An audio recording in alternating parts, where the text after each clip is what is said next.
शिवाजी महाराजांनी हिंदू धर्माचं रक्षण केलं याच्यात अजिबात तीळ मात्र शंका नाही, परंतु आपल्या धर्माचा अभिमान बाळगावा आणि दुसऱ्याच्या धर्माचा आदर करावा असा एकमेव राजा या पूर्ण जगभरात होऊन गेला असेल तर ते म्हणजे आपले छत्रपती शिवाजी महाराज. मी तर म्हणेल पाकव्याप्त काश्मीर हे परत घेणं हे जरी आपल्याला पूर्णत्वाला न्यायचं असेल तर परत एकदा हा स्वराज्याचा संकल्प गरजेचा आहे. शिवाजी महाराज यांनी एक नवीन प्रथा पाडली, that is leading from front and leader should always lead from front. ही संकल्पना शिवरायांनी मांडली आणि याचीच प्रचिती तुम्हाला प्रत्येक युद्धात त्यांच्या दिसते. शिवरायांनी एका गोष्टीची काळजी घेतलेली आहे की हा जो अफजल खान चालून आलेला आहे याला भेटण्यासाठी जो किल्ला निवडायचा आहे त्या किल्ल्याची निवड करत असताना शिवरायांनी ना तो पुरंदर निवडलेला आहे, ना तोरणा निवडलेला आहे, ना तत्कालीन राजगड निवडलेला आहे. शिवरायांनी निवड केलेली प्रतापगडाची. की अफजल खानाला हरवणं शिवरायांना शक्य कसं होतं, पण शिवरायांनी ते केलेलं नाही. शिवरायांनी भेटणं निवडलेले. राजमाता जिजाऊ शिवचरित्रामधलं एक मुख्य पात्र आहे आणि माझ्याही खूप आवडीचं पात्र आहे हे. तुम्हाला त्याबद्दल काय सांगावं? राजमाता जिजाऊ ही अशी व्यक्ती आहे ज्यांनी या भारत देशाला 2-2 छत्रपती दिले. खरी सर्जिकल स्ट्राईक की 350 वर्षापूर्वी पुण्यामध्ये लाल महालामध्ये छत्रपती शिवरायांनी आणि मिर्झाराजे जयसिंगांचा मुलगा रामसिंग येऊन म्हणतो की बादशाहने तुमच्यासाठी काही उपहार आणि नजराना पाठवलेला आहे, तो तुम्ही स्वीकार करा. त्याच्यावरती तो नजरा आणि ती जी थाळी घेऊन आलेले असतात ती उधळली जाते शिवरायांकडनं आणि शिवराय त्या रामसिंगाला म्हणतात तुम देखो तुम्हारा बाप देखा तुम्हारा बादशाह देखा. मी हा अपमान कदापि सहन करणार नाही आणि मला हे अजिबात चालणार नाही. आणि शिवराय त्या दरबारात औरंगजेबाला पाठ दाखवून निघून जातात.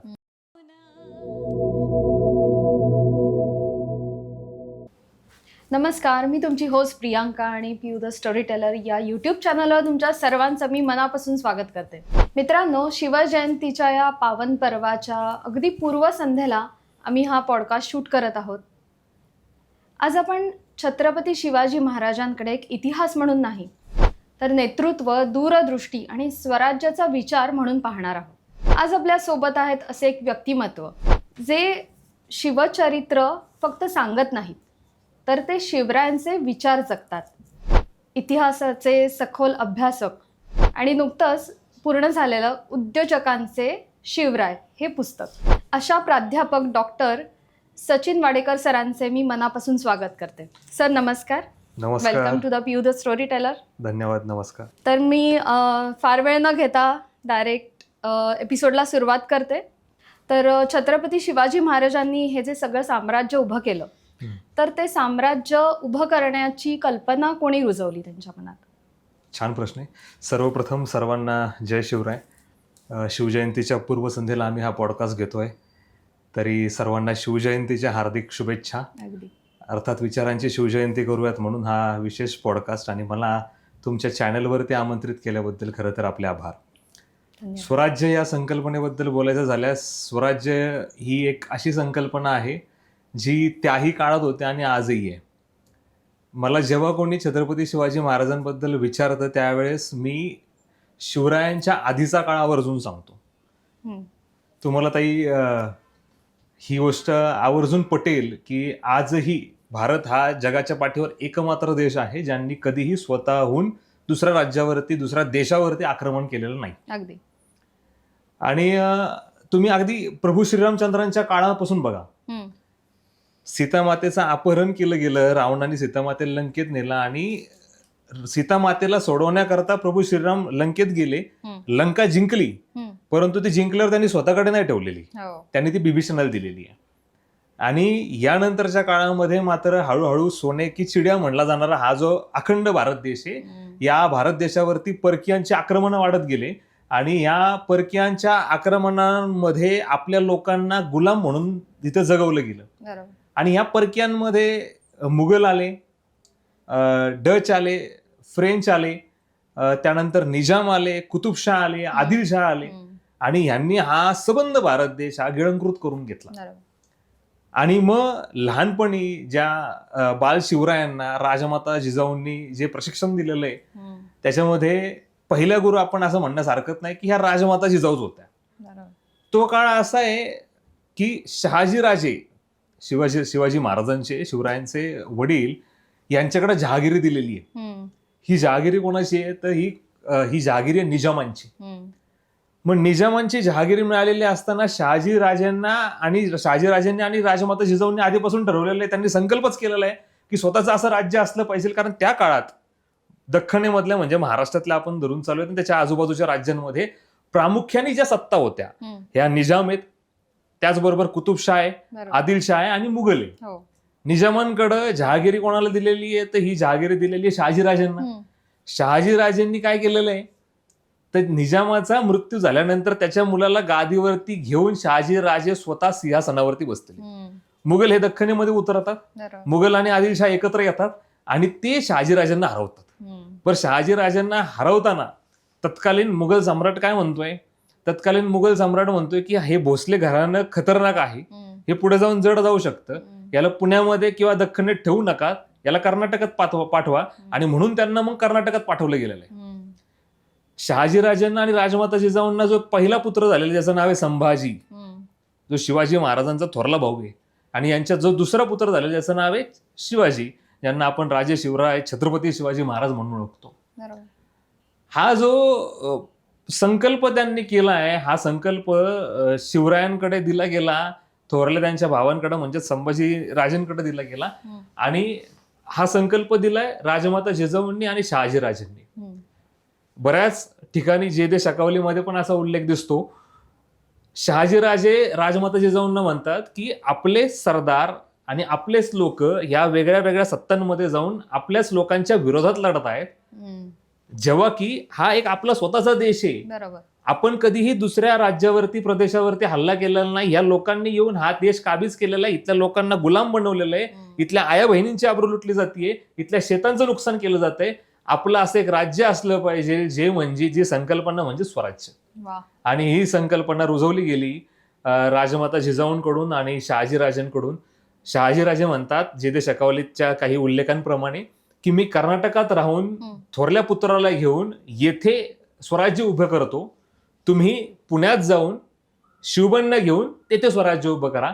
दुर्दैवाने नंतरच्या काळामध्ये थोरल्या पुत्राला मारलं गेलं, ज्याचा पुढे आपण उल्लेख घेऊच यात. आणि नंतर मात्र शिवरायांनी हे स्वराज्याचा संकल्प पूर्णत्वाला नेला. अवघ्या 14-15 वर्षाचा मुलगा स्वराज्याचा संकल्प घेतो. आजच्या काळातले 14-15 वर्षाचे मुलं काय करतात, त्या काळात स्वराज्याचा संकल्प घेणारे मुलं काय करत होते, केवढा मोठा फरक आहे हे आपण लक्षात घेतलं पाहिजे. पण हा फक्त संकल्प केला नाही तर तो पूर्णत्वास नेला, हे जास्त महत्वाचं आहे. आणि म्हणून त्यांना आजही 350 वर्षानंतर छत्रपती शिवाजी महाराजांना मानलं जातं. आजच्या काळातही निवडणुका झालेल्या आहेत नुकत्याच, सगळ्यांनी राजकीय प्रलोभनांमध्ये स्वराज्य पुन्हा एकदा आणू छत्रपतींच्या स्वप्नातलं असं म्हणलेलं आहे. तर स्वराज्य ही संकल्पना आजच्या काळातही तितकीच जास्त महत्वाची आहे. मी तर म्हणेल पाकव्याप्त काश्मीर हे परत घेणं, हे जरी आपल्याला पूर्णत्वाला न्यायचं असेल तर परत एकदा हा स्वराज्याचा संकल्प गरजेचा आहे. चायनाकडे असणारं जे अक्साई चीन आहे हे जर परत घ्यायचं असेल तर स्वराज्य ही संकल्पना महत्वाची आहे. त्यामुळे ही संकल्पना विसरून चालणार नाही. शिवचरित्रातील अत्यंत महत्वाची संकल्पना म्हणून याकडे पाहिलं जातं आणि प्रत्येकाने याचा नक्कीच अभ्यास करावा. खूपच छान, म्हणजे समर्पक शब्दात तुम्ही स्वराज्याची कल्पना सांगितली, अगदी फार छान. तर छत्रपती शिवाजी महाराजांच्या आयुष्यात अनेक संकटांचा त्यांना सामना करावा लागला. अगदी बरोबर. तुमच्यामध्ये त्यांच्यावर सगळ्यात मोठं संकट कुठलं आलं होतं? अवघं 50 वर्षाचं आयुष्य असणार आपला हा राज आहे. त्यातही वयाच्या 15व्या वर्षापासून त्यांनी त्यांची कारकीर्द सुरू केली, म्हणजे फक्त 35 वर्ष. 35 वर्षामध्ये 360 किल्ले ताब्यात घेणं आणि स्वतःचं राज्य निर्माण करणं, लोकांनी त्यांना छत्रपती म्हणणं, ही प्रचंड मोठी आणि अद्भुत गोष्ट आहे. नक्कीच. त्यापूर्वीचा तुम्ही त्या काळातला कालखंड जर बघितला तर आदिलशाही घ्या किंवा मुघल घ्या, यांनी सपाट मैदानावरती सगळे युद्ध लढलेले. आणि शिवरायांनी मात्र लहानपणापासून ही दूरदृष्टी ठेवलेली आहे की त्यांनी लहानपणापासून महाभारत ऐकलेलं आहे राजमाता जिजाऊंकडनं, लहानपणापासून रामायण ऐकलेलं आहे. त्यामुळं लिडिंग फ्रॉम दी फ्रंट त्या काळात तुम्ही जर बघितलं असेल तर सगळे प्रत्येक व्यक्ती, प्रत्येक राजा, मुघलांचा असेल आदिलशाहीचा असेल, हा हत्तीवरती बसणार आणि त्याच्या पुढे 1000 लोकांचं सैन्य असणार आणि त्याच्या पुढे अजून 5000 लोकांचं सैन्य असणार जे लढणार. शिवाजी महाराज यांनी एक नवीन प्रथा पाडली, that is leading from front. And leader should always lead from front. ही संकल्पना शिवरायांनी मांडली आणि याचीच प्रचिती तुम्हाला प्रत्येक युद्धात त्यांच्या दिसते. शिवाजी महाराज अवघे 16-17 वर्षाचे असताना त्यांनी किल्ले घेण्यास सुरुवात केली. तोरणा आला, राजगड आला, प्रतापगड आला, पुरंदर आला आणि एवढे सगळे किल्ले आल्यानंतर जसं मी तुम्हाला सुरुवातीला सांगितलं की निजामांकडे असताना शहाजीराजांना हरवण्यात आलं आणि आदिलशाहीकडे त्यांनी नंतर चाकरी स्वीकारली, कारण त्यांना स्वराज्य उभं करायचं होतं. बरं, ही चाकरी स्वीकारल्यानंतर आदिलशाहीला काही काळानंतर हे कळून चुकलं की शहाजीराजांचा मुलगा हा शांत बसत नाही, हा आदिलशाहीचाच प्रदेश ताब्यात घ्यायला लागला. म्हणजे हा किती विरोधाभास आहे की शहाजीराजे आदिलशाहीकडे आहेत आणि त्यांचाच पुत्र आदिलशाहीचाच प्रदेश घेत निघालाय.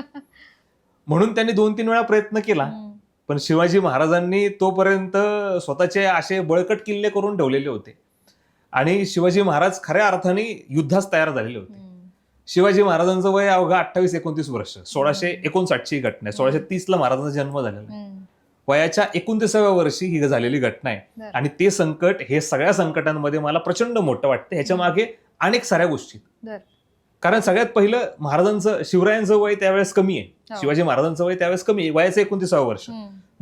आणि अर्थात बडी बेगमने आदेश दिला, शहाजीराजांना विचारलं तुमचा मुलगा तुमचा ऐकत नाहीये तर आता त्याला मी मृत झालेला शिवाजी किंवा जिवंत शिवाजी हा इथं पकडून आणण्यासाठी एका सरदाराची नेमणूक करते. तुम्हाला सगळ्यांना माहिती की तो विडा अफजल खानने उचलला. भलं मोठं 40,000चं सैन्य घेऊन हा अफजल खान महाराष्ट्रावरती चालून आला दख्खनीमध्ये. शिवरायांनी एका गोष्टीची काळजी घेतलेली आहे की हा जो अफजल खान चालून आलेला आहे याला भेटण्यासाठी जो किल्ला निवडायचा आहे त्या किल्ल्याची निवड करत असताना शिवरायांनी ना तो पुरंदर निवडलेला आहे, ना तोरणा निवडलेला आहे, ना तत्कालीन राजगड निवडलेला आहे. शिवरायांनी निवड केलेली प्रतापगडाची. म्हणजे प्रतापगडच का निवडला? प्रतापगडाची निवड का केलेली आहे तर राजगड घ्या किंवा तोरणा घ्या किंवा पुरंदर घ्या किंवा अजून तत्कालीन काही किल्ले ज्याच्या किल्ल्याच्या पायथ्याला अनेक गावं आहेत. अफजल खान जर तिथं आला तर त्या गावाची नासधूस करणार हे निश्चितच ठरलेलं होतं. त्यामुळे त्यांनी निवडलेलं प्रतापगड, कारण प्रतापगडाला आहे घनदाट जावळीचं खोरं. ते एक स्ट्रॅटेजिक ऍडव्हान्टेज राहणार होतं. दुसरी गोष्ट, तिथून लांब असं वाईमध्ये गाव आहे आणि अगदी घडलंही तसंच. शिवरायांना इत्थंभूत माहिती अफजल खानाबद्दल मिळत राहिली. त्यांनी विडा उचलण्यापासून ते तो वाईपर्यंत येईसपर्यंतची सगळी माहिती शिवरायांचं जे गुप्तहेर खातं यांच्याकडनं ती माहिती मिळत राहिली. म्हणजे आताचे जीपीएस पेक्षा पण त्यांचं फास्ट नेटवर्क होतं.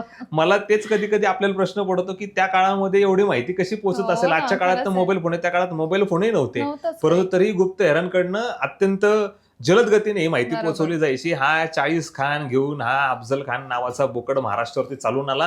हा अफजल खान तोच आहे ज्यांनी, मी तुम्हाला आधी सांगितल्याप्रमाणे, शिवरायांच्या मोठ्या बंधूला एका लढाईमध्ये, त्यांचं नाव संभाजी होतं, त्यांना संभाजी राजे म्हटलं जायचं, त्यांना मारलं. नंतर शिवाजी महाराजांनी त्यांच्या स्मरणातच त्यांच्या मुलाचं नाव हे संभाजी ठेवलेलं, ज्याला आपण सगळे छत्रपती संभाजी महाराज म्हणून ओळखतो.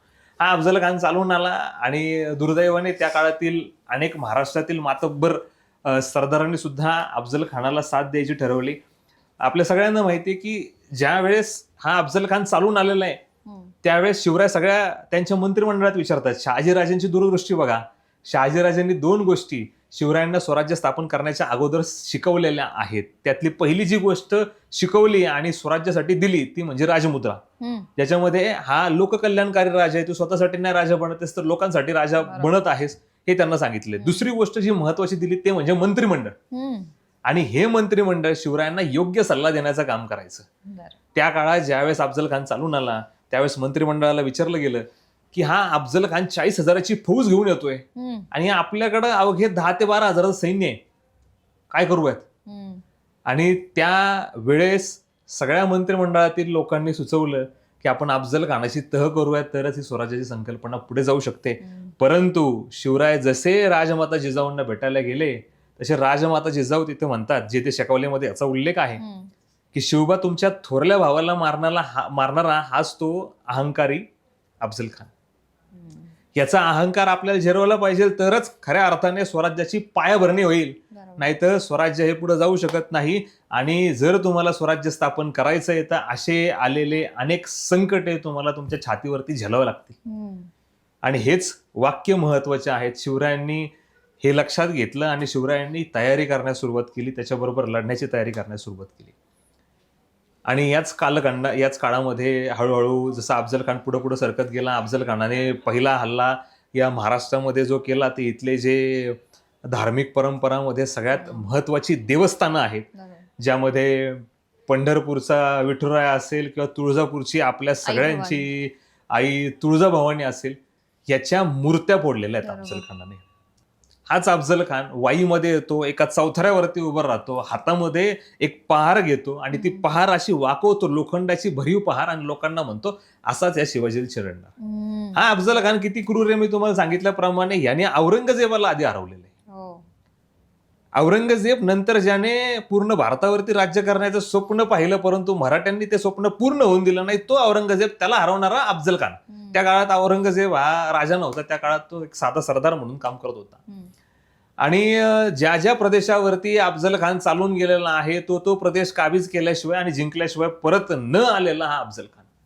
हा अफजल खान चालून आला, वाईमध्ये आला, शिवरायांनी पूर्ण तयारी केली, चिलखत तयार केलं, शिवरायांनी जिरोटोप तयार केला, शिवरायांनी तत्कालीन वाघ नखांचा शोध लावला, त्यानंतरच्या काळात दानपट्ट्याचाही शोध लावलेला आहे. आणि शिवराय हे त्यांना भेटण्यास तयार होते. शिवरायांनी एक वकील पाठवला आणि तो वकील अफजल खानापुढे जाऊन म्हणतो, शहाजीराजे शिवरायांचे वडील हे आदिलशाहीच्या दरबारामध्ये आहेत, शिवाजीराजे तुम्हाला काका समान मानतात, आणि एवढ्या 40,000च्या फौजेमध्ये येऊन तुम्हाला भेटणे म्हणजे त्यांना भीती वाटते. ही एक खूप मोठी स्ट्रॅटेजिक म्हणजे कसं त्यावेळेस सायकोलॉजीशी कसं खेळले म्हणजे त्यावेळेस. हा, आणि शिवरायांना माहिती होतं की हा अहंकारी आहे, त्याच अहंकारामध्ये ही गोष्ट त्याला पटली आणि 5,000चं, अवघ्या 5,000, 40,000चं सैन्य घेऊन आलेला व्यक्ती 35,000चं सैन्य सोडून अवघ्या 5,000चं सैन्य घेऊन प्रतापगडाच्या पायथ्याशी येतो. जसं हा प्रतापगडाच्या पायथ्याशी येतो, शिवाजी महाराज त्यातल्या काही व्यापाऱ्यांना वर बोलून आणतात, औरंगजेबाला सांगतात की तुम्हाला देण्यासाठी त्यांना काही भेटवस्तू पाहिजेत, म्हणून तुम्ही जे सोबत व्यापारी घेऊन आलेला आहात, बरं हे व्यापारी तुम्ही जर नीट बघितलं तर हे व्यापारी जगभरातून आलेले आहेत. या व्यापाऱ्यांना शिवाजी महाराज वर बोलवतात, गडावर त्यांचा सन्मान करतात, त्यांच्यावर अदबीने बोलतात. व्यापाऱ्यांना वाटतं अरे इतका आदर तर मला कधी आदिलशाहीने पण दिलेला नाही. त्यांच्याकडनं हिरे, मोती, सोनं या सगळ्या गोष्टी घेतल्या जातात. आणि त्यांना सांगितलं जातं की ते आदिलशाहीकडनं पाठवलेल्या अफजल खान गेल्यानंतर तुमचे पैसे आम्ही तुम्हाला देऊ, तोपर्यंत तुम्ही गडावर राहा, पायथ्याशी राहा. आणि मग एवढा आदर तिथे पाहून तेही तयार होतात. आणि मग झालेलं काय त्यांना तर माहिती नव्हतं पुढं काय होणार आहे. मग त्यानंतर अफजल खानाला भेटण्यासाठी दुसऱ्यांदा वकील पाठवला जातो गडाच्या पायथ्याशी अफजल खान असताना, की शिवाजी राजांना आता ताप आलेला आहे आणि ते इतके घाबरलेत की त्यांना वाटते की आता काहीतरी होऊ शकतं, म्हणून त्यांची अशी विनंती की अवघ्या 10 लोकांना घेऊन तुम्ही प्रतापगडाच्या मध्यावरती या आणि तुमच्यासाठी शानदार शाम्यानं उभारलेल्या स्वागतासाठी. आणि तसंच होतं जसं ठरलेलं आहे. हा अफजल खान अवघ्या 10 लोकांना घेऊन प्रतापगडच्या मध्यावरती आलेला. मी तुम्हाला मॅनेजमेंटच्या अँगलनी 3 सिच्युएशन अशा सांगतो की अफजल खानाला हरवणं शिवरायांना शक्य कसं होतं, पण शिवरायांनी ते केलेलं नाही, शिवरायांनी भेटणं निवडलेलं आहे. म्हणून मी तुम्हाला म्हटलं की लिडिंग फ्रॉम फ्रंट. आणि हे आलेलं एवढं मोठं संकट त्यांनी कसं अंगावरती घेतलं. ज्यावेळेस अफजल खान हा प्रतापगडाच्या पायथ्याशी आहे 5,000चं सैन्य घेऊन, त्यावेळेस शिवरायांकडे प्रतापगडावर 7,000 सैन्य. 7,000च्या सैन्याने 5,000 लोकांना हरवणं शक्य होतं. शिवरायांनी तसं केलेलं नाही. ज्या वेळेस हा अफजल खान 10 त्याच्या बॉडीगार्ड्सला, त्या काळात म्हणजे 10 त्याच्या लोकांना घेऊन, धृष्टपुष्ट लोकांना घेऊन हा मध्यावरती आलेला आहे, त्यावेळेस त्या वरच्या 7,000 सैन्यापैकी शिवाजी महाराजांनी जर 100 लोक खाली पाठवले असते तर 100 लोकांनी त्या 10 लोकांना आणि अफजल खानाला मारणं साहजिकच शक्य होतं. शिवाजी महाराजांनी तसंही केलेलं नाही. बरं, त्या काळात प्रतापगडावरती तोफगोळे ठेवलेले आहेत. महाराजांनी तोफेतून एखादा गोळा डांबला असता आणि अफजल खान तिथं पोहोचल्यावरती पूर्ण शाम्यानाच उडून दिला असता तर तेही शक्य होतं. शिवरायांनी तसंही केलेलं नाही. शिवरायांनी त्याला भेटीचा मार्ग निवडलेला आहे, कारण शिवरायांना या अफजल खानाचा अहंकार जिरवायचा होता आणि त्यांच्या भावाला, थोरल्या भावाला जे मारलेले त्यांनी पाठीत खंजीर खुपसून, याचा बदला त्यांना घ्यायचा होता. शिवराय त्यांच्या 10 लोकांना, सवंगड्यांना त्यांच्या घेऊन गेले भेटायला. समोर अफजल खान आहे. अफजल खान एवढं सगळं शानदार शाम्याना पाहून म्हणतो की अरे एवढी, मी एक सरदार आहे आणि हा एक सरदाराचा मुलगा, ह्याच्याकडे एवढी धनसंपत्ती. तो अचंबित होऊन जातो. सायकोलॉजी कसे खेळले बघा. मग त्याला प्रश्न पडतो की अरे ह्याच्याकडे एवढी संपत्ती. आणि मग तिथं सय्यद वंडे अफजल खानाबरोबर शिवाजी महाराज सांगतात की याला तुम्ही बाहेर पाठवा, मला याची थोडीशी भीती वाटते. वकिलामार्फत तो निरोप दिला, तो बाहेर येतो. त्या शामियानाच्या आतमध्ये काय घडलेलं आहे तर आपण सगळ्यांनी पाहिलेलं आहे की ते म्हणतात आओ शिवा आओ गले लग जाओ. पहिला अगदी प्रसंग आपल्या सगळ्यांच्या डोळ्यासमोर येतो. गळाभेट होतीये आणि पहिला वार परत एकदा जशा त्याच्या थोरल्या भावाच्या पाठीमध्ये केलेला होता भोसले घराण्याच्या, तसाच हा छत्रपती शिवाजी महाराजांच्या पाठीत केला जातो अफजल खानाकडनं. तो वार करताच शिवरायांना ह्या सगळ्या गोष्टी आठवतात, राजमाता जिजाऊंची वाक्य आठवतात, शिवराय त्यांचे वाघनखं काढतात आणि ते वाघनखं पोटात घुपसून त्याचा कोथळा बाहेर काढला जातो. बरं, हे होत असताना सुद्धा शिवराय तिथून तडक बाहेर पडतात.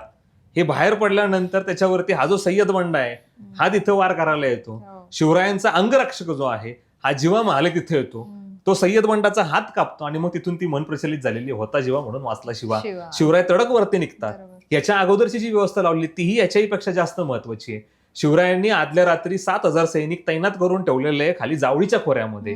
नेतोजी पालकरांना सांगून जवळपास अजून 7,000 सैनिक वाईमध्ये तैनात करून ठेवलेले आहे आणि त्यांना सांगितलेलं आहे जशी आमची भेट होईल मी जगेल, मी मरेल, तुम्हाला तोप गोळ्याचा आवाज झाल्या क्षणी तुम्हाला यांच्यावर तुटून पडायचं.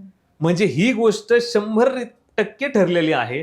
प्लॅनिंगच एवढं खतरनाक की मी जगलो किंवा मी गेलो तरी ही अफजल खानाची जी सेना आलेली आहे, अफजल खानाचे जे सैन्य आले 40,000 हे कापून काढायचं. आणि अगदी तसंच झालं. त्याचा कोथळा बाहेर काढल्यानंतर शिवराय तडक प्रतापगडावरती जातात. प्रतापगडावरती गेल्यावरती तोफेचे बार निघतात. 7,000 सैन्य जे लपून बसलेले जावळीच्या खोऱ्यामध्ये रात्री 12 तास, त्यातला एक जरी माणूस हल्ला असता तरी ह्याच्या अफजल खानाच्या सैन्याला कुणकुण लागले असते आणि ही भेट झालीच नसती. किंबहुना इतिहासात त्याची नोंदच झाली नसती. परंतु जसा तोफेचा बार झालेला आहे, हे 7,000 रात्रभर 12 तास शांत बसलेलं सैन्य हे त्या 5,000वर तुटून पडलेलं आहे. इकडं बहिर्जी नाईकांनी त्यांच्या गुप्तहेर करवे आधीच सांगून टाकलेले त्या सैनिकांमध्ये अफजल खान मारला गेला, जेव्हा की त्याचं फक्त पोट फाडलेलं होतं. तोफेचा बार उडवले तेव्हा त्याचं फक्त पोट फाडलेलं आहे. परंतु ते इतके घाबरून गेलेत सगळे सैन्य अफजल खानाचं, ते इकडं तिकडं सैरा वैरा पळायला लागलेले. तिकडं नेतोजी पालकरांनी हल्ला केलेला आहे. त्या 7,000 लोकांनी जवळपास 35,000 लोकांना पळून पळून मारलेले. जे शरणात जेवढे मराठे होते ते त्यातले त्यांना मिळालेले, त्यांनी शरणागती पत्करलेली आहे. अफजल खानाचा मुलगा यातून पळून गेलेला आहे आणि नंतर त्या अफजल खानाचं मुंडकं छाटलं गेलं. नंतर राजमाता जिजाऊन पुढे नेलं गेलं. तिथे शिवाजी महाराज म्हणतात की शत्रू मेला वैर संपलं, याचा जो काही धार्मिक दफनविधी असेल तो करा. शिवाजी महाराजांनी हिंदू धर्माचं रक्षण केलेलं आहे, यात काहीच वाद नाही. शिवाजी महाराजांनी हिंदू धर्माचं रक्षण केलं याच्यात अजिबात तीळ मात्र शंका नाही. परंतु आपल्या धर्माचा अभिमान बाळगावा आणि दुसऱ्याच्या धर्माचा आदर करावा असा एकमेव राजा या पूर्ण जगभरात होऊन गेला असेल तर ते म्हणजे आपले छत्रपती शिवाजी महाराज. आणि त्यानंतर त्याचे जे काही अंत्यसंस्कार असतील धार्मिक विधीप्रमाणे ते केले गेले. पुढे जाऊन यातली अजून एक अचंबित करणारी गोष्ट बघा, प्लॅनिंग किती जबरदस्त आहे. शिवरायांना या पूर्ण याच्यामध्ये जवळपास 1,000 घोडे अफजल खान जो घेऊन आलता ते मिळाले. तत्कालीन जे काही कागदपत्रे उपलब्ध त्यात असं लिहिलेले की अफजल खान भेटीला येईपर्यंत शिवरायांकडे सगळ्या गडांवरती म्हणून फक्त 100 घोडे होते. परंतु त्या 100 घोड्यांवर शिवरायांनी जवळपास त्यांच्या सगळ्याच मावळ्यांना प्रशिक्षण देऊन ठेवलेलं होतं. जसे ते घोडे मिळाले, संध्याकाळी नेतोजी पालकर गडावरती येऊन भेटत आणि म्हणतात पूर्ण लोक कापून काढलेत, त्यांचे गनिम पूर्ण कापून काढला. आणि तसं म्हटल्यानंतर शिवराय लगेच आदेश देतात तडक निघा, 1,000 घोडे घ्या, घोडस्वारांना त्याच्यावरती बसवा आणि आदिलशाहीचा प्रदेश ताब्यात घ्या.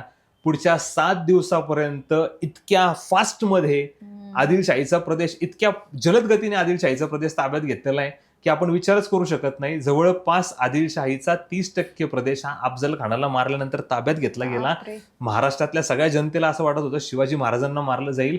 तिथल्या सरदारांना लढताना कळायचं नेतोजी पालकरांबरोबर की शिवाजी महाराजांनी अफजल खानाला मारलाय. तोपर्यंत विश्वासच बसत नव्हता. आणि ह्याने अखंड भारत हादरून गेला. अखंड भारत नाही, जगभरात ही बातमी पोचली की अफजल खानासारख्या बलाढ्य व्यक्तीला शिवरायांनी मारलंय. बरं, ही बातमी नंतरच्या काळात औरंगजेबापर्यंत पण पोचली. त्यामुळे जोपर्यंत शिवाजी महाराज जिवंत तोपर्यंत औरंगजेब हा दख्खनीत उतरला नाही. त्याला भीती वाटायची की मला ज्याने हरवलंय त्या अफजल खानाला जर शिवरायांनी मारलंय तर हा मला कधीही मारू शकतो. आणि त्यामुळे हा औरंगजेब दख्खनीत उतरलाच नाही. नंतरच्या काळात तो आला. भलेही त्यांनी संभाजी महाराजांना छळ करून मारला असेल, संभाजी महाराजांचं बलिदान व्यर्थ केलं नाही. नंतरच्या काळात हा अखंड हिंदुस्थान हा मराठ्यांनी काबीज केला, आपल्या महाराष्ट्रातील मराठी लोकांनी काबीज केला आणि नंतर हे स्वराज्य वाढत गेलं. म्हणून या सगळ्या कारणांमुळे अफजल खान हे सगळ्यात मोठं संकट मला वाटतं. अशा अनेक संकट आले पण त्यातलं अफजल खान हे मोठं संकट मला वाटतं. काय सुंदर तुम्ही प्रसंग उभा केलाय समोर. अक्षरशः म्हणजे असं वाटत होतं की समोर सगळं चालू आहे आपलं चित्र आणि तुम्ही सांगताय आणि फार सुंदर सांगितलंय तुम्ही. खरंय.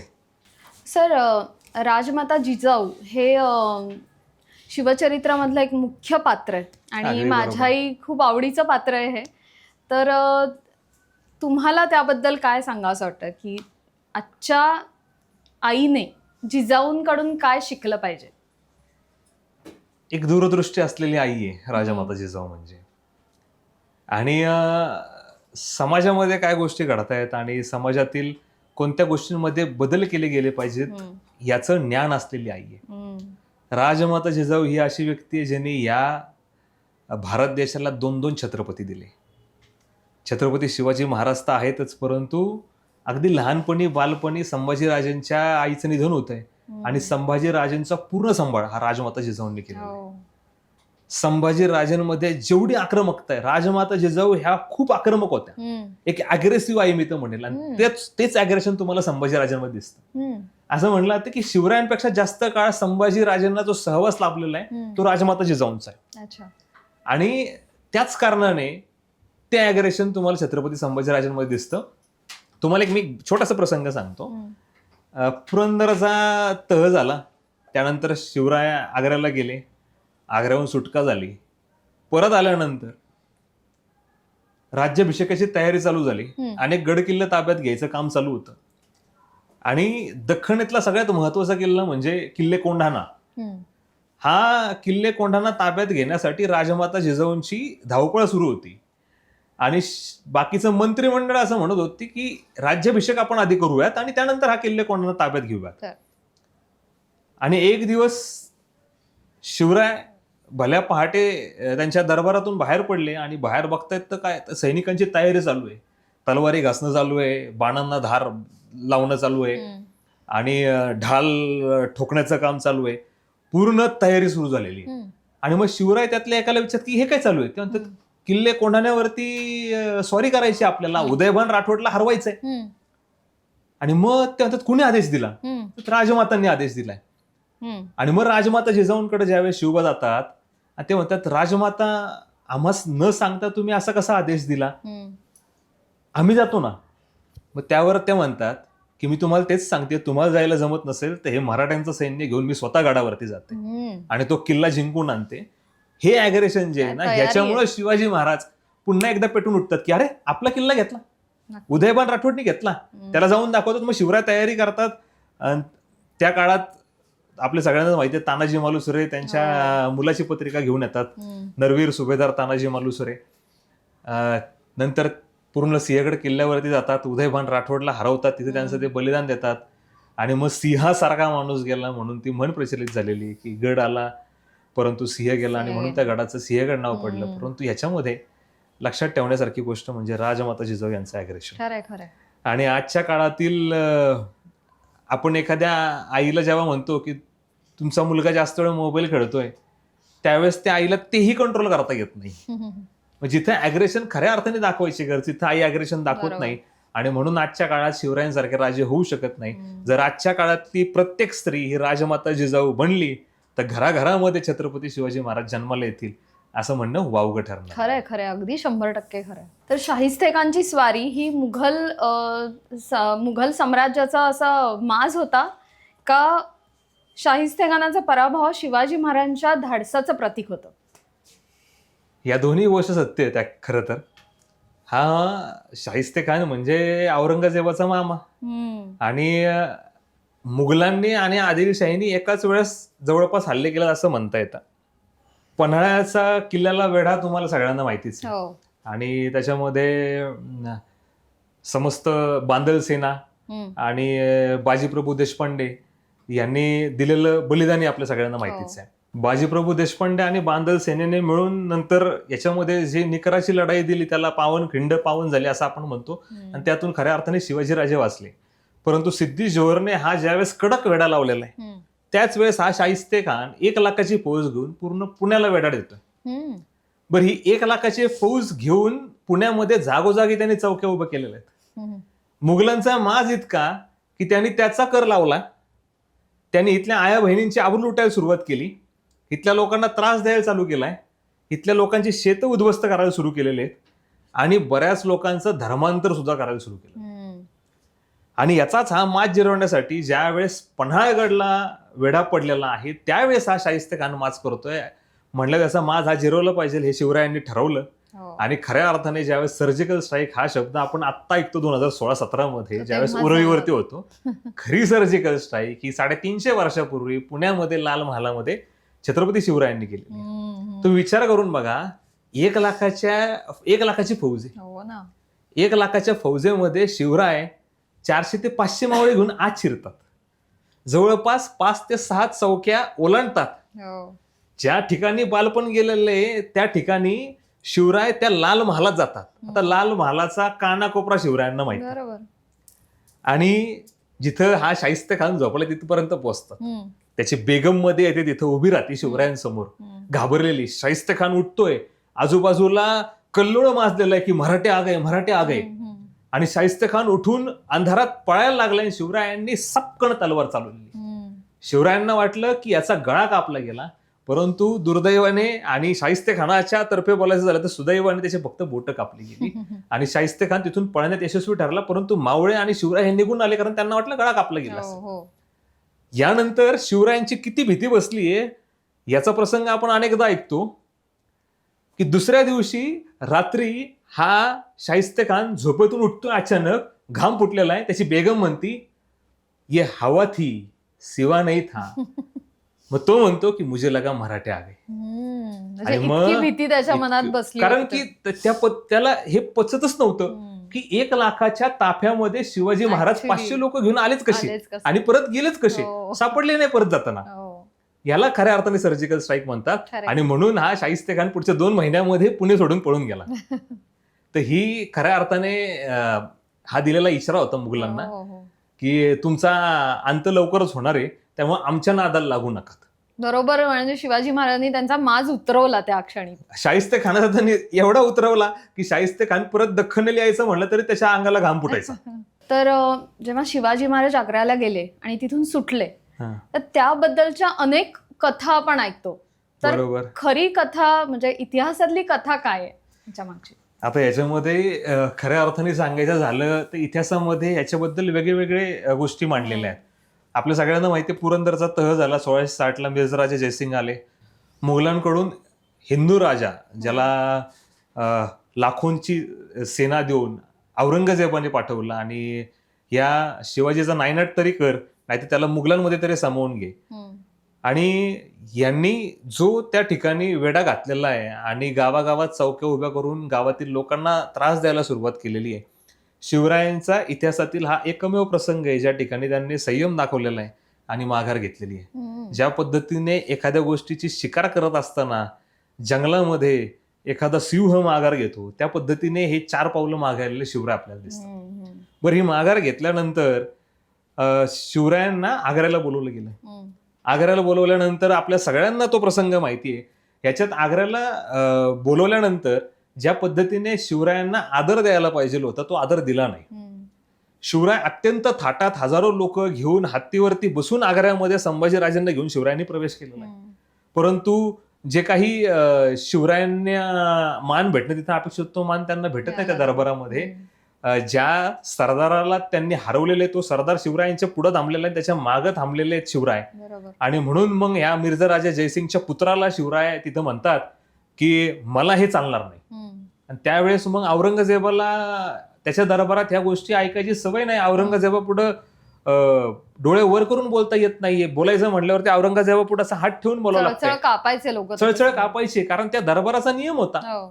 आणि मग औरंगजेब म्हणतात द्या त्यांना काहीतरी भेटवस्तू द्या, जर दख्खनीतून आलेले राजे चिडले असेल त्यांना काहीतरी भेटवस्तू द्या. आणि हा यथायोग्य सन्मान न देता ज्या सरदाराला शिवरायांनी हरवलेलं त्याच्या मागे शिवरायांना उभं केलं जातं.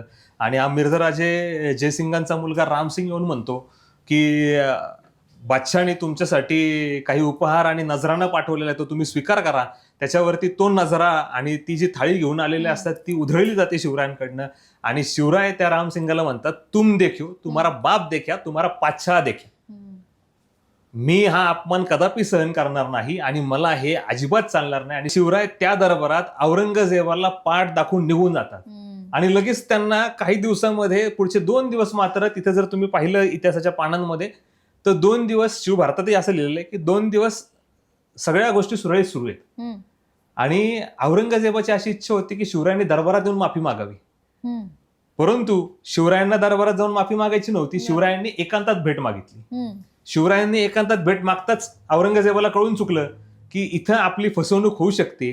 कारण हा औरंगजेब प्रचंड घाबरायचा. कारण अफजल खानाला जर यांनी मारलेले ते मलाही मारू शकतात. बरोबर. तोपर्यंत बहिर्जी नायकांनी जाळं विणून ठेवलेलं होतं आणि तिथं एक अफवा पसरलेल्या होत्या की शिवाजी महाराजांना कुठूनही गायब व्हायची गोष्ट माहितीये. शिवाजी महाराजांना काळी जादू येते. आणि या गोष्टी तिथं सगळ्यांपर्यंत पोचल्यामुळे नंतर असं झालं की शिवरायांना नजरकैद करायचं ठरलं. हम्म.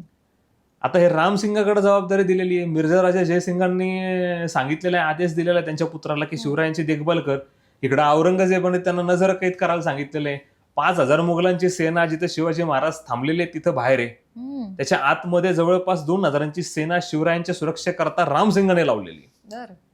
कारण मिर्झा राजा जयसिंगाच्या सांगण्यावरून ते शिवराज इथं आलेले होते. हम्म. हम्म. मग या 3 गोष्टी सांगितल्या तर शिवाजी महाराज आग्र्याहून सुटण्याच्या. आणि महाराजांचा पराक्रमच एवढा भारी आहे की या 3 पैकी कोणतीही गोष्ट खरी असू शकते. त्यातली पहिली गोष्ट अशी सांगितली जाती की एकदा असं झालं की पेटाऱ्यातून काही लोक जे आहेत ते चाललेले होते. हम्म. आणि तुम्हाला सगळ्यांना ती गोष्ट माहितीच आहे की शिवरायांनी आजारी असल्याचं भासवलं. हो. त्यांच्यातले काही लोकांचे परवाने काढून दिले. हम्म. शिवरायांनी एक प्रयत्न पण केला, मी वाराणसीला जातो, हो. मला साधू संत बनायचंय. हम्म. औरंगजेबाने ते नाकारला. औरंगजेब म्हणलं की तू प्रयागराजला जा. हो. कारण प्रयागराजला त्याच्या इथं जो प्रयागराजला यायचं त्याला मारून टाकलं जायचं. हम्म. आणि मग शिवरायांनी सांगितलं की मी आता आजारी पडलोय तर मला दान धर्म करायचा. औरंगजेबाने त्याला परवानगी दिली. हम्म. शिवरायांनी दान धर्म करायला सुरुवात केली. रोज भले मोठे पेटारे बाहेर पडायचे. हम्म. हम्म. त्यातली पहिली गोष्ट सांगितली जाते की जी लहानपणी 4थीच्या पुस्तकांमध्ये सुद्धा शिकवली हो. जाते की शिवाजी महाराज हे ते पेटाऱ्यामध्ये पेटाऱ्यात बसून बाहेर बाहेर पडले. पडले. ही पहिली गोष्ट म्हणून सांगितली जाते. हो. कदाचित ती असू शकते. ह्यातली दुसरी गोष्ट एक सांगितली जाते की एकदा असं घडलेलं आहे की आग्र्याच्या पेठेमध्ये हम्म. दोन सैनिक जे कामाला आहेत औरंगजेबाच्या दरबारात, ते म्हणतात की काय या शिवाजीला नजरकैद करून ठेवलेलं आहे, याच्यामुळे सगळ्यांचं जीणं आराम झालेलं आहे. हम्म. रोज आम्हाला जास्त वेळ काम करावं लागतंय. आणि त्याच वेळेस पेटारे घेऊन चाललेले काही लोक आहेत. हम्म.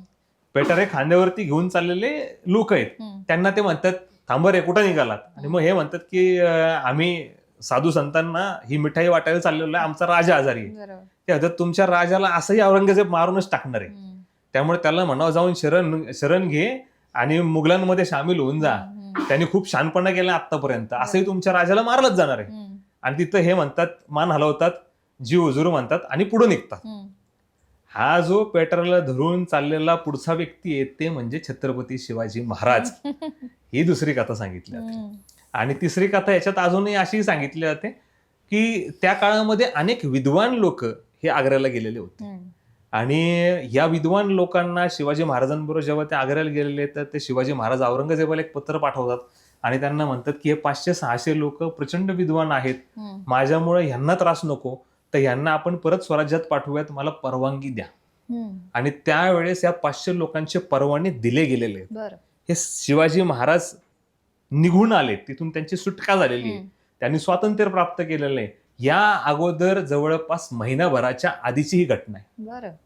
मग काही इतिहास तज्ञ असेही सांगतात की शिवाजी महाराज ज्यावेळेस या विद्वानांना परवाने दिले त्यातच वेश बदलून स्वराज्यात आले. हम्म. काही इतिहास तज्ञ असं सांगतात की समुद्रमार्गे शिवराय स्वराज्यामध्ये आले आणि ते पेटारा खांद्यावरती घेऊन निघाले शिवरायावरती. काही इतिहास तज्ञ असंही सांगतात की ते वाराणसी मार्गे स्वराज्यामध्ये आले. हम्म. तर ह्या 3 शक्यता ज्या आहेत त्या असू शकतात. परंतु शिवराय हे आग्र्याहून सुटणे ही प्रचंड मोठी गोष्ट आहे. पुरंदरच्या तहानंतर हम्म. स्वराज्यामध्ये फक्त 23 किल्ले शिल्लक होते. हम्म. ही गोष्ट आहे 1666ची. 1666 साली शिवराय परत आले, बरं. ज्यावेळेस 23 किल्ले आहेत. 1674ला म्हणजे अवघ्या 8 वर्षामध्ये शिवरायांचा राज्याभिषेक झालेला आहे. आणि जेव्हा राज्याभिषेक झाला त्यावेळेस 360 किल्ले आहेत. बापरे. आपण म्हणतो 6 वर्षात हो. आपण काय करणार, 6 वर्षात 360 किल्ले उभे. किल्ले झाले. त्यामुळे ही खूप मोठी गोष्ट आहे.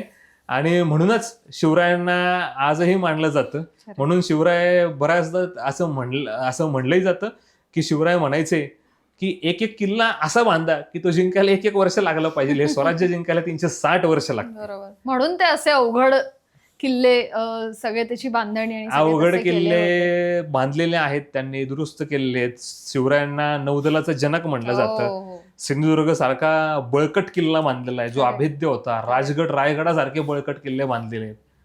आणि आजही त्या किल्ल्यांना थोडंसं या व्हिडिओच्या माध्यमातून मी सांगू इच्छेन सगळ्यांना की किल्ल्याचं रक्षण खऱ्या अर्थाने सरकारने केलं पाहिजे. खरंय. आजच्या काळामध्ये तरुण पिढी करतीये ह्याचं खूप कौतुक वाटतं. अनेक साऱ्या स्वयंसेवी संघटना करते ह्याचंही कौतुक वाटतं. परंतु हा जर इतिहास शाबूत ठेवायचा असेल तर खऱ्या अर्थाने सरकारने यात लक्ष घातलं पाहिजे, जे घालत नाहीये सध्या तरी. नक्कीच, नक्कीच. जेव्हा शिवाजी महाराजांनी सुरतेवर स्वारी केली तेव्हा त्यांना लुटारू म्हणलं गेलं, दरोडेखोर म्हणलं गेलं. तर का असं म्हणलं जातं आणि तुमच्या दृष्टीने काय खरं आहे? मुळात दरोडेखोर किंवा लुटारू हा पूर्णपणे चुकीचा नामोल्लेख केला जातोय. ज्या वेळेस मुघलांनी हा देश काबीज केला, आदिलशाहीने हा देश काबीज केला, खरे दरोडेखोर हे मुघल आणि आदिलशाहीवाले होते, ज्यांनी फक्त हा देश नाही लुटला तर इथल्या आया बहिणींची आबरू लुटली. ज्या गोष्टी ह्या महाराष्ट्रातून लुटून त्यांची आर्थिक राजधानी मुघलांची ज्या वेळेस औरंगजेबाने सुरतेमध्ये केलेली आहे, आणि तिथला जर आपणच आपलेच पैसे घेऊन गेलेले, आपलेच सोने घेऊन गेलेले जर महाराज परत घेऊन येत असतील तर खऱ्या अर्थाने स्वराज्यामध्ये आपलंच धन परत आलं असं म्हणण्यासारखं नाही. अगदी खरं. शिवाजी महाराज याच्यातल्याही खूप साऱ्या गोष्टी आहेत ज्या आपण लक्षात घेतल्या पाहिजे. हो. शिवराय निघतायत रायगडावरून, जोपर्यंत सुरतेच्या सीमेवर जात नाहीये तोपर्यंत कोणालाच माहिती नाहीये की शिवाजी महाराज सुरतेवर हल्ला करणार आहेत. तुम्ही विचार करा, 10,000चं सैन्य घेऊन शिवाजी महाराज गेलेले आहेत. 10,000 सैन्य प्रत्येक गावातून गेलेले, प्रत्येक गावात वेगळी गोष्ट सांगितली गेलेली, इकडे निघालेत तिकडे निघालेत. आणि हा इनायत खान ही सगळे आहे ना आग्र्याच्या भेटीच्या अगोदर झालेलं आहे. ज्या वेळेस वेढा पडलेला आहे इथं मिर्झा राजा जयसिंग त्याच्या अगोदर झालेलं आहे. मला वाटतं ही 1664 सालची गोष्ट आहे. इनायत खान हा तिथं तैनात केलेला आहे. परंतु जसे शिवाजी महाराज तिथं आलेत आणि त्याला कळलं की त्यांनी वेढा घातलेला, इनायत खान पहिला किल्ल्यात जाऊन लपून बसला. हे असले किल्लेदार मुघलांनी तयार केलेले होते. हा इनायत खान लपला, तिथल्या व्यापाऱ्यांना सांगितलं गेलं. आणि यातही शिवरायांवरती एक गोष्ट कायम सांगितली जाते की त्या काळात ह्या गोष्टी लिहून ठेवलेल्या आहेत. विरजी भोरा नावाचा आशिया खंडातील सर्वात श्रीमंत व्यापारी हा सुरतेमध्ये होता. त्याची धनसंपत्ती इतकी प्रचंड होती की काही सांगायलाच नको. या अनेक व्यापाऱ्यांना शिवरायांनी त्यावेळेस निरोप धाडले आणि त्यांना सांगितलं की तुमचे जे काही एवढे रुपये, एवढा माल, एवढ्या गोष्टी तुम्ही आणून देणं अपेक्षित आहे तेवढं आणून द्या. पहिल्यांदा ते इनायत खानाला पत्र पाठवलं, त्यांनी वकील पाठवलं, त्यांच्या वकिलांनी शिवरायांवरती हल्ला केला आणि शिवाजी महाराजांच्या अंगावरती रक्त दिसायला लागलं. कारण त्यांनी वकिलांनी हल्ला करता शिवरायांच्या एका मावळ्याने त्याला कापून काढलेला होता. तर बाहेर यांनी पूर्ण सुरतच जाळून टाकली. लोकांपर्यंत जेव्हा मावळ्यांना कळलं 10,000 लोकांना की शिवरायांवरच हल्ला झाला, त्यांनी सुरत जाळायला सुरुवात केली. एका घराच्या बाहेर सैन्य थांबलेले, घरातले लोक घाबरलेले आहेत. ते लोक येऊन म्हणतात की आमच्याकडं तुम्हाला काय धनसंपत्ती पाहिजे असेल तर घ्या. त्यावेळेस त्यातला एक मावळा म्हणतोय की आम्हाला तुमच्या इथलं धनसंपत्ती लुटायला नाही पाठवलेलं, आम्हाला शिवरायांनी रक्षण करायला पाठवलेलं आहे. कारण जे तुमच्या घरातील मुख्य व्यापारी होते हे खूप दान धर्म करायचे आणि ह्या दान धर्म करायची प्रवृत्ती शिवरायांना प्रचंड आवडलेली आहे. त्यामुळे शिवरायांनी सांगितलेलं ह्या घराला हात लावायचा नाही. पूर्ण सुरत लुटली परंतु त्या घराला हात लावला गेला नाही. म्हणून छत्रपती शिवाजी महाराज हे आगळे वेगळे होते. सुरत मी म्हणणार नाही दरोडा टाकला, मी म्हणणार नाही त्याला लुटली, मी हे स्पष्टपणे म्हणेल की जे धनसंपत्ती त्यांनी आपली घेऊन गेलेले होते ती धनसंपत्ती शिवाजी महाराजांनी परत आणली आणि ती परत आणल्यानंतर इथल्या मावळ्यांच्या मानधनात वाढ झालेली आहे. स्वराज्यामध्ये बराच पैसा आलेला आहे, कर मोठ्या प्रमाणात कमी झालेला आहे, किल्ल्यांची डागडोजी झालेली आहे आणि याचा खऱ्या अर्थाने प्रचंड फायदा हा स्वराज्याला झालेला आहे. फारच छान एक वेगळा दृष्टिकोन तुम्ही आज मांडलाय आपल्या या पॉडकास्टच्या निमित्ताने. बरोबर आहे. तर शिवचरित्रात अनेक थोर मावळ्यांचा उल्लेख केलेला आहे. तर मला असा प्रश्न विचारायचा आहे की तुमच्या मते असा कुठला मावळा आहे की ज्याचा उल्लेख म्हणजे त्याचं काम खूप उत्कृष्ट झालं होतं पण त्याचा उल्लेख एवढा आला नाही? असे अनेक मावळे आहेत. म्हणजे आता तर आमचे गुरु आणि आमचे मित्र दिग्पाल दादा लांजेकर यांनी शिवराज अष्टक आणलेली, त्यातून आपल्याला अनेक लोकांची ओळख झाली. असे चित्रपट खऱ्या अर्थाने वारंवार यायला पाहिजे. असंच शिवचरित्राचा अभ्यास करत असताना, वाचन करत असताना एका व्यक्तीचा उल्लेख मला आढळला आणि ज्याचं नाव आहे लायजी कोळी. आणि प्रचंड भारी अशी स्टोरी मी म्हणेल या लायजी कोळीची. शिवाजी महाराजांनी सुरुवातीपासून समुद्रावरती राज्य असलं पाहिजे यासाठी प्रचंड कष्ट घेतलेले आहेत. कोकण किनारपट्टी आपलीशी करावी, तिथले किल्ले आपल्याकडे असावे म्हणून त्यांनी सिंधुदुर्ग बांधला, पद्मदुर्गचं काम चालू केलं. त्यातीलच एक किल्ला म्हणजे जंजिरा. जंजिरा किल्ला मिळवण्यासाठी शिवरायांनी प्रचंड प्रयत्न केले. त्यातलेच ह्या एका मोहिमेची गोष्ट. अलिबागजवळ ह्या लायजी कोळीचं गाव. लायजी कोळी मुळात कोळी व्यक्ती. समुद्रावर जाऊन मासेमारी करणे आणि आधी आदिलशाहीकडे असणारा हा लायजी नंतर जसं स्वराज्य सुरू झालं तर स्वराज्यामध्ये आला, कारण आमच्या राजाचं राज्य. बरोबर. आणि ह्या लायजीची निवड करण्यात आली. शिवरायांनी एक मोहीम आखली होती जंजिरा या किल्ल्यावरती. जंजिरा किल्ल्यावरती सिद्धी नावाचा एक सरदार होता, व्यक्ती होता, आणि जंजिरा किल्ला त्यांनी कायमस्वरूपी स्वतःकडे ठेवलेला होता. शिवरायांनी एक मोहीम आखली. ह्या एका मोहिमेमध्ये तो अभेद्य असा जंजिरा, समुद्राच्या बरोबर मधोमध असलेला हा जंजिरा किल्ला. तुम्ही जर बरेच जण गेलेले असतील. आणि या किल्ल्याच्या मोहिमेसाठी शिवरायांनी 700 मावळे तैनात केले. या 700 मावळ्यांनी मध्यरात्री जायचं. हा जो लायजी आहे ह्याच्यात ह्या मोहिमेची काय जबाबदारी देण्यात आली की जो बुरुज आहे, त्या काळात तुम्ही आजही जर गेला तर जंजिराचा बुरुज जर आपण बघितला तर 3 ते 4 मजले, आजच्या काळातले आपले जे बिल्डिंग असतात 4 मजल्याच्या, एवढा मोठा जंजिराचा बुरुज आहे. मग त्या बुरुजावरती चढायचं कसं, म्हणून लायजीला ही जबाबदारी देण्यात आली की तू बोटीने आतमध्ये जायचं त्या बुरुजापर्यंत. तिथं 4 शिड्या बोटीमध्ये घेऊन जायच्या, त्या शिड्या लावायच्या. तिथून हे 700 मावळे मागून येतील, ते चढतील, दारुगोळ्यावरती पहिला हल्ला करतील. हे 700 लोक तिथल्या 3000च्या फौजेसोबत लढतील. शिवरायांच्या आयुष्यातील सगळ्या लढाया ह्या कमी फौजेने जास्त फौजेबरोबर लढलेल्या आणि युक्ती वापरून जवळपास सगळ्याच लढाया या पूर्णपणे मध्यरात्री झालेल्या आहेत. आणि याच्यात एक गोष्ट लक्षात घेण्यासारखी ही की हा सिद्धी इतका जहाल आणि इतका क्रूर की जर एखादा व्यक्ती चूक करताना जरी सापडला किल्ल्यावरचा, किंवा जर एखादा व्यक्ती बाहेरून हल्ला करताना सापडला, त्याला पोत्यामध्ये बांधायचं, त्याला मारमार मारायचं आणि समुद्राच्या मध्यभागी नेऊन मासे जिथं खातील अशा ठिकाणी नेऊन सोडायचा, असा हा सिद्धी. म्हणून तिथं मोहीम काढायची म्हणल्यावरती लोक थपकायचे, लोक म्हणायचे नको. परंतु लायजीने ती मोहीम स्वीकारली, लायजी कोळी पाटील. आणि लायजी ने होडी घेतली मध्यरात्री, त्याची शिड्या टाकल्या आणि लायजी निघाला. बरं, त्या काळात किल्ल्यांना गस्त घालण्याची पद्धत होती. म्हणजे त्या सिद्धीचे लोक जंजिरा किल्ल्याला एका बोटीतून असे गोल फिरणार, अशी त्यांच्या 4 ते 5 बोटी त्या जंजिरा किल्ल्याला. रात्री त्यांच्या हातामध्ये भाला, एका हातामध्ये कंदील, आणि हे जागते रहो म्हणत गोल फिरणार.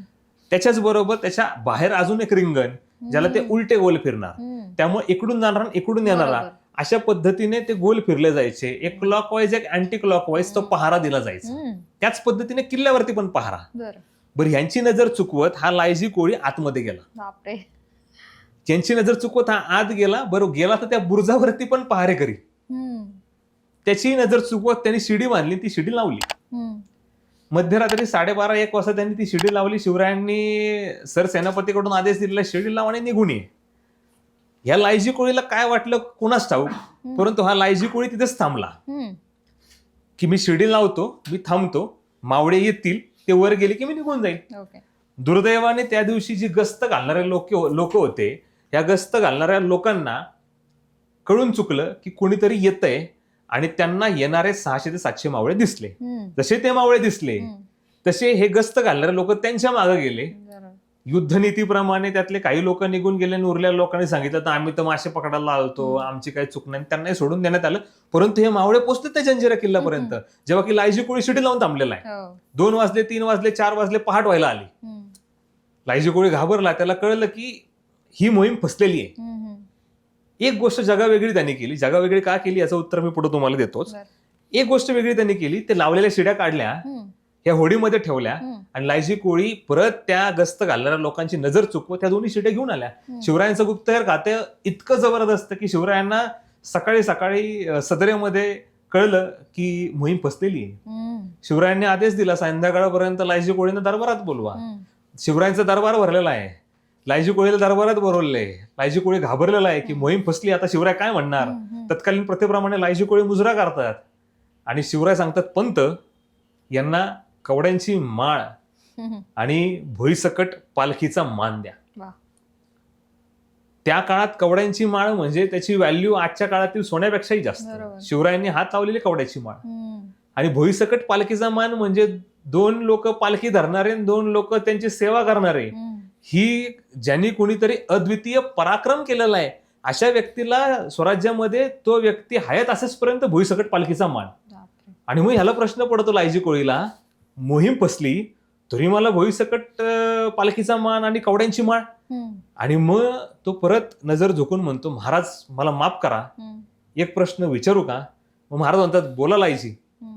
आणि मग तो म्हणतो, मोहीम फसली, सगळे दरबारातले लोक ऐकतायत आणि हा लायजी म्हणतोय, महाराज मोहीम तर फसली तरी मला भुईसकट पालखीचा मान आणि कवड्याची माळ का? त्यावर महाराजांचं अत्यंत उत्तम उत्तर आहे. महाराज म्हणतात, मला माहिती आहे मोहीम फसली, परंतु ज्या मार्गाने तू गेलास तिथे तू शिडी लावलेली होती, ती शिडी तू तिथे थांबून काढून आणलीस. भविष्य काळात जर आपल्याला परत एखादा हल्ला करायचा झाला तर त्या मार्गाने जाता येईल असा एक मार्ग तू जिवंत ठेवलास. यदा कदाचित असं झालं असतं की तू शिडी तिथे ठेवली असती तर त्या सिद्धीने तिथल्या पहारेकऱ्याला मारून टाकलं असतं, परंतु भविष्य काळात तिथून हल्ला होणार नाही याची खबरदारी घेतली असती. तू तो मार्ग जिवंत ठेवलास, तू जो पराक्रमी प्रयत्न केलास त्या पराक्रमी प्रयत्नांसाठी भुईसकट पालखीचा मान आणि ही कवड्यांची माळ. तर असे हे लायजी कोळी. त्यानंतर लगेच ते शिवाजी महाराज पुढे म्हणतात की पंत यास पाटीलकी कोणी दिली? मग ते पंत सांगतात की हे आदिलशाहीच्या दरबारात आधी होते, तिथे त्यांनी पराक्रम केला म्हणून यास पाटीलकी मिळाली. महाराजांची दूरदृष्टी बघा. महाराज म्हणतात की यांना सर पाटीलकी द्या. त्या काळात पाटील आणि सर पाटील हे पद होतं, सर पाटीलकी दिली गेली त्यांना. आणि त्यानंतर मग पुढे जाऊन महाराज म्हणतात की आजपासून लोक तुम्हाला दर्यावीर म्हणून ओळखतील. आणि पुढे यांचाच उल्लेख इतिहासांच्या पानांमध्ये दर्यावीर लायजी कोळी सर पाटील म्हणून आपल्याला दिसतो. तर असे अनेक मावळे होऊन गेलेले आहेत. अशा सगळ्या मावळ्यांना मी खऱ्या अर्थाने शतशः नमन करतो, कारण अशा मावळ्यांमुळं आणि छत्रपती शिवरायांच्या विचारांमुळे हे स्वराज्य खऱ्या अर्थाने घडलेलं आहे. खरंच फारच सुंदर. आणि म्हणजे या आजच्या प्रसंगातून पण मला असं वाटतं की शिवाजी महाराजांची मॅनेजमेंट, टीम बिल्डिंग, लोकांना सांभाळणं या गोष्टींवर किती त्याने विचार केला असेल. म्हणजे एखादी मोहीम फत्ते नाही झालेली तरी त्याचा सत्कार करणे, त्याला भुईसकट पालखीचा मान देणे, का त्यांनी केलेला प्रयत्न. तुम्ही विचार करा की तो माणूस त्याच्या उभ्या आयुष्यात स्वराज्य सोडून जाईल का? खरंच आहे. असं करत माणसाने. आणि असंच उदाहरण आहे, ज्यावेळेस नरवीर तानाजी मालुसरे धारातीर्थी पडले किंवा माजी प्रभू देशपांडे धारातीर्थी पडले, यांच्या चिरंजीवांना त्यांच्या पुत्रांना सैन्यामध्ये मान दिलेला आहे आणि उभ्या आयुष्यात त्यांना कोणत्याही प्रकारची पैशाची कमतरता भासणार नाही. आणि त्या काळात पेन्शन चालू केलेली आहे, आपल्याकडे नंतरच्या काळात पेन्शन सुरू झालेली आहे. आणि इव्हन अजून एक गोष्ट मला ऍड करावं वाटते की शिवरायांकडे मंत्रिमंडळ होतं. जसं मी तुम्हाला सांगितलं सुरुवातीला शहाजीराजांनी दिलं. राज्याभिषेक झाल्यानंतर ते जे मंत्रिमंडळ आहे त्याला अष्टप्रधान मंडळ म्हणलं जाऊ लागलं. हे अष्टप्रधान मंडळ इतकं जबरदस्त होतं की शिवाजी महाराज गेल्यानंतर संभाजी महाराजांनी ती गादी सांभाळली, स्वराज्य सांभाळलं. संभाजी महाराज कैद असताना सुद्धा स्वराज्यावर घणाघाती प्रहार झाले, परंतु स्वराज्य औरंगजेबाला मिळालं नाही. संभाजी महाराज गेल्यावरती राजाराम महाराजांकडे ती गादी गेली. औरंगजेब इथं ह्या मातीत गाडला गेला तरी त्याला स्वराज्य मिळालं नाही. बरं, छत्रपती नसताना सुद्धा स्वराज्य चालू राहिलं कारण ते अष्टप्रधान मंडळ. पण हे कोणी स्थापन केले? छत्रपती शिवाजी महाराजांनी. आणि पुढे जाऊन आजच्या काळामध्ये ज्यावेळेस भारत स्वतंत्र झाला आणि या देशाची राज्यघटना लिहिली गेली त्यावेळेस डॉक्टर बाबासाहेब आंबेडकर असं म्हणतात की या देशाची राज्यघटना लिहिणं माझ्यासाठी सोपं होतं, कारण या छत्रपती शिवाजी महाराजांचं अष्टप्रधान मंडळ माझ्या डोळ्यासमोर होतं. अष्टप्रधान मंडळातलं पहिलं पद आहे पंतप्रधान. पंतप्रधान. आणि आपल्याही देशातील सगळ्यात महत्वाचं पद आहे पंतप्रधान. बरोबर आहे. त्यामुळं महाराज हे वेगळ्या विचारांचे होते असं म्हणणंच नक्कीच हरकत नाही. फारच मस्त सांगता. इतका छान एपिसोड आपला रंगत चाललाय ना, असं वाटतं आणखीन 1 तास आपला लेंदी झाला तर आणखीन मजा येईल. खरं पण टाइम रिस्ट्रिक्ट आपल्याला असतं त्यामुळे. येस सर, तुम्हाला असं वाटत नाही का की शिवाजी महाराजांनी जर ठरवलं असतं तर त्यांच्यासारखे अनेक शिवाजी महाराज वेगवेगळ्या प्रांतात त्यांनी उभे केले असते? मला असं वाटण्यापेक्षा मी हे स्पष्टपणे सांगू शकतो की शिवरायांनी तशा अर्थाने काम केलेलं आहे. तत्कालीन अनेक साऱ्या ऐतिहासिक नोंदींमध्ये आपल्याला हे दिसतं. तुम्हाला एक छोटं उदाहरण मला द्यावं वाटतं की शिवराय ज्यावेळेस पुरंदरच्या वेढ्यामध्ये अडकलेले होते, त्यातून त्यांनी मिर्झा राजा जयसिंग बरोबर तह केला. त्यानंतर ते आग्र्याला गेले, आग्र्याहून सुटका झाली. ह्या सगळ्या गोष्टी ज्या व्यक्तीने जवळून अनुभवल्या ते म्हणजे छत्रसाल बुंदेला. छत्रसाल बुंदेला नंतर बुंदेलखंडचा राजा बनलेला आहे. छत्रसाल बुंदेला ज्यावेळेस शिवरायांचा राज्याभिषेक होतो त्यावेळेस छत्रसाल बुंदेला त्याच्या अगोदर शिवरायांना येऊन भेटतात आणि म्हणतात, मला तुमच्यासारखं स्वराज्य तयार करायचं आहे, मला मदत करा.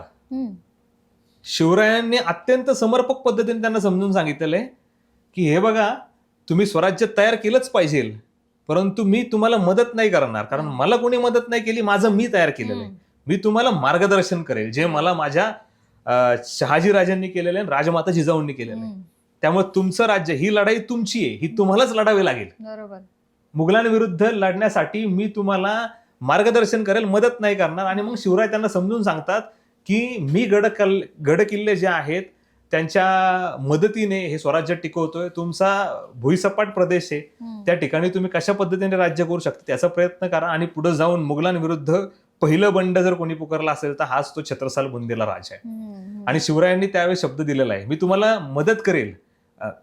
शिवरायांनी त्यावेळेस शब्द दिलेला आहे की मी तुम्हाला मार्गदर्शन करेल, पण जेव्हा कधी बुंदेलखंडला गरज असेल त्यावेळेस तुम्ही रायगडावर या, रायगड तुम्हाला मदतीला सैन्य घेऊन नक्की येईल जर मुघलांनी हल्ला केला असतं.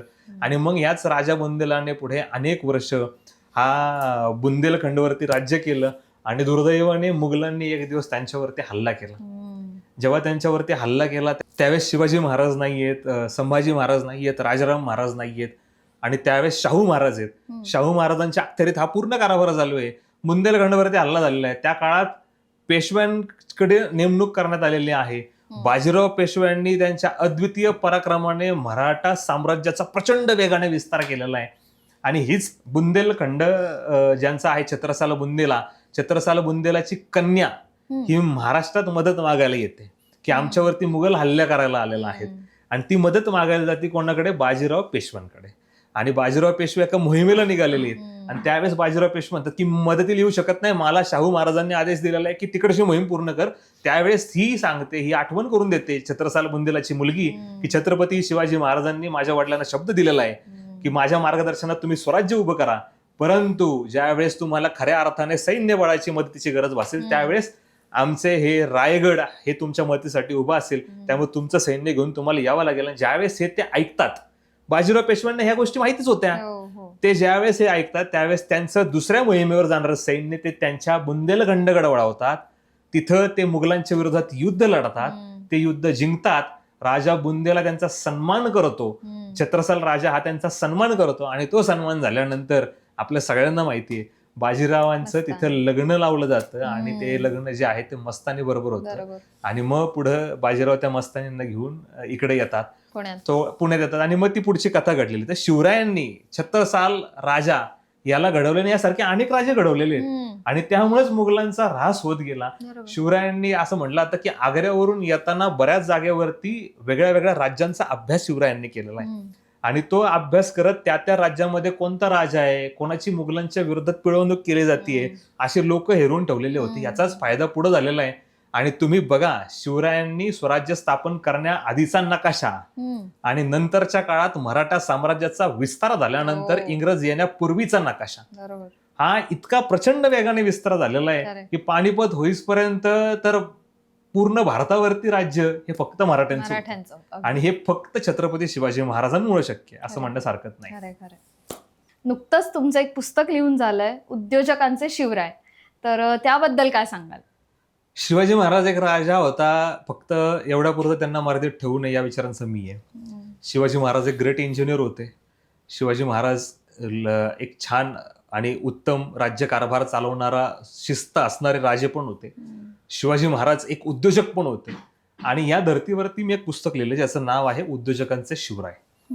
ते पुस्तक पूर्णत्वाला गेलेलं आहे आणि कदाचित त्याचं प्रकाशन ह्या शिवजयंतीलाच हा पॉडकास्ट येईपर्यंत होऊनच जाईल. या पुस्तकामध्ये ज्या कन्सेप्ट मी वापरलेल्या आहेत त्यात थोडक्यात सांगायचं झालं तर आजच्या काळात एखादा उद्योग उभा करायचा असेल तर स्वराज्य हे आपण आयडियल ठेवू शकतो. जसं की त्या काळात स्वराज्य होतं, आजच्या काळात उद्योगधंदे आहेत किंवा बिझनेस आहे. त्या काळात स्वराज्य चालवण्यासाठी राजा होता, आजच्या काळात उद्योग चालवण्यासाठी त्या उद्योगपती आहे. त्या काळात सरसेनापती होते, आजच्या काळात सीओ आहेत. आजच्या काळात मॅनेजर आहेत, त्या काळामध्ये सरदार होते. आजच्या काळात एम्प्लॉईज आहेत, त्या काळात मावळे होते. जर हे अशा पद्धतीने आपण बघितलं आणि शिवरायांनी ज्या पद्धतीने राज्यकारभार करत स्वराज्य उभं केलं, त्या पद्धतीने आजचा उद्योजक देखील आजच्या एम्प्लॉईजला घेऊन चांगल्या पद्धतीने एखादी मोठी बिझनेस ऑर्गनायझेशन उभी करू शकतो. अशा काही संकल्पनांवरती ते पुस्तक मी लिहिलेलं आहे. शिवरायांच्या आयुष्यात जसे आयुष्यभर संकट येत गेले, त्याच पद्धतीने प्रत्येक उद्योगांना अशा अनेक संकटांना प्रत्येक दिवसाला तोंड द्यावं लागतं. जर शिवरायांचा आदर्श पुढे ठेवला तर कोणताही व्यवसाय बंद नाही पडू शकत. जसं शिवरायांचं स्वराज्य वाढलं तसाच पद्धतीने तो व्यवसाय वृद्धिंगत होऊ शकतो, यात तीळ मात्र शंका नाही. या व्हिडिओच्या माध्यमातून उद्योजकांचे शिवराय हे पुस्तक पब्लिश झाल्यानंतर आपण सर्वांनी आवर्जून घ्यावे नक्की. असे मी आवाहन करतो. आणि निश्चितच आपल्या सर्वांचे प्रेम ज्या पद्धतीने माझ्या पहिल्या 3 पुस्तकांना मिळालेले आहे, तसेच हे 4थ्या पुस्तकाला मिळेल अशी मी अपेक्षा करतो. नक्कीच. सो जसं आधीच्या पुस्तकांना सुद्धा तुम्हाला भरघोस प्रतिसाद मिळाला सर्वांचा, तसंच या नवीन पुस्तकाला सुद्धा मिळो. आणि हे सुद्धा ॲमेझॉनवर अवेलेबल असणारच आहे पब्लिश झाल्यानंतर. खरंय. तर सर्वांनी नक्की ते पुस्तक घ्या आणि वाचून अभिप्राय नक्की द्या. So thank you so much sir. आजचा एपिसोड म्हणजे अक्षरशः म्हणजे हा शिवाजी महाराजांचा इतिहास नाही, तर त्यातून आपल्याला नेतृत्व कसं केलं पाहिजे, खरंय. आपलं स्वतःचं साम्राज्य कसं उभं केलं पाहिजे, दूरदृष्टी ठेवून एखादा व्यवसाय सुरू करायचा असेल तर तो कसा केला पाहिजे, या सर्व गोष्टींची इतकी छान माहिती मिळाली. परत सगळा इतिहास आपल्या डोळ्यासमोर आणून दिला, त्याबद्दल तुमचे खूप खूप आभार. आजचा एपिसोड तुम्हा सर्वांना कसा वाटला त्याबद्दल सुद्धा आम्हाला कमेंट्समध्ये लिहून नक्की कळवा. आणि पिऊ द स्टोरी टेलर या यूट्यूब चॅनलला सबस्क्राईब करायला विसरू नका. जय भवानी, जय शिवाजी. आपल्या सर्वांचे धन्यवाद. जय शिवराय.